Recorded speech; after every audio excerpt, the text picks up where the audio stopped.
This is the current condition of my skin. No filter yan. Ayan. I have a lot of freckles, redness, discolorations, eye bags also. So, ayan. Pero okay lang naman. I don't mind. I already put my sunblock on. Yun lang naman yung ginamit ko today kasi I'll just be out for a few hours. So, I think I don't need much. And it's raining outside. Super cold.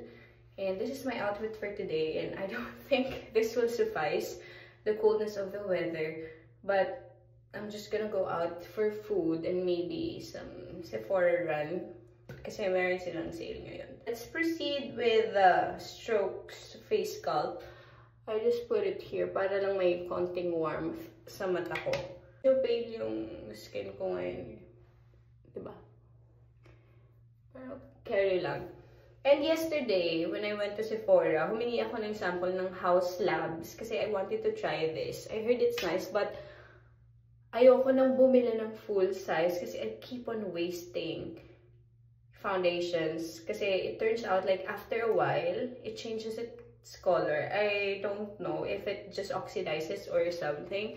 So, I just asked for the Haus Labs Tricyclone ata yun. And then the Giorgio Armani foundation also. I have it already, but I have it in the wrong shade, so it's darker on me.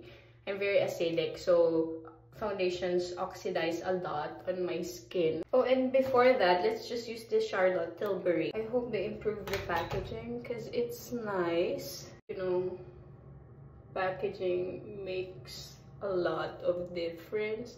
I just put a bit in the highlights of my face. I'm in the shade 01 Fair Pale. This is a sample from Sephora yesterday that I asked.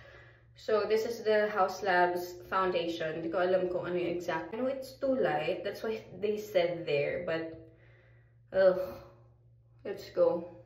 It will oxidize anyway. I tried it in store. It's nice. And I put it entirely on my face. I'm shocked that it matches my skin and it did not look too pale or too white. And this is how it looks like. The Haus Labs foundation in the shade 040.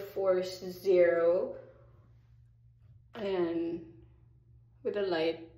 For me personally, I don't like using foundation that completely erases my freckles. I want it to be peeking through. Para mukhang natural pa din siya. So, ayan. Ganito yung color ng hands ko. Hindi sila sobrang malayo, di ba?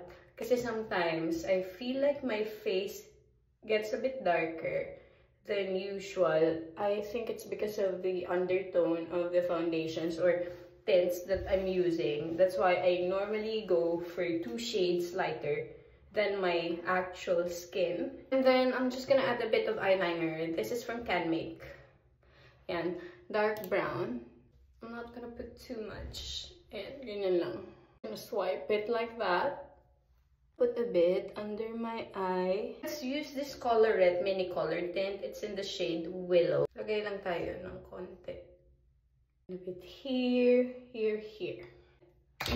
And then, I'll just use my hands. Parang nabura, no? Yan, konti lang talaga. I don't put too much. Then, yan, para lang siyang may shadow. I love this Willow. Nakuha ko lang siya for free actually when I bought the Colorette first base. And I love the first base. That's what I use whenever I'm in Philippines. As for the blush, Glow Recipe Watermelon Glow. This is a flush. This is not a blush. Just flush. And just a bit here and here. I love this so much. Would you look at that? Just flush. Just like natural flush. Alam mo yung parang tipsy ka na gano'n. See, I love it. Very Korean. Char. I'm thinking of adding a bit of concealer. Okay, let's do that. I'm gonna use this Fenty Beauty Pro Filter in the shade 120. Sobrang random ko lang nito na grab. when I was in Sephora, and I love it. I have the powder as well of the Pro Filter. And it's so nice. Lalo na pag sa Philippine weather. Ganon, nakaka-blur talaga siya. So, ayan. Konti lang. That's it.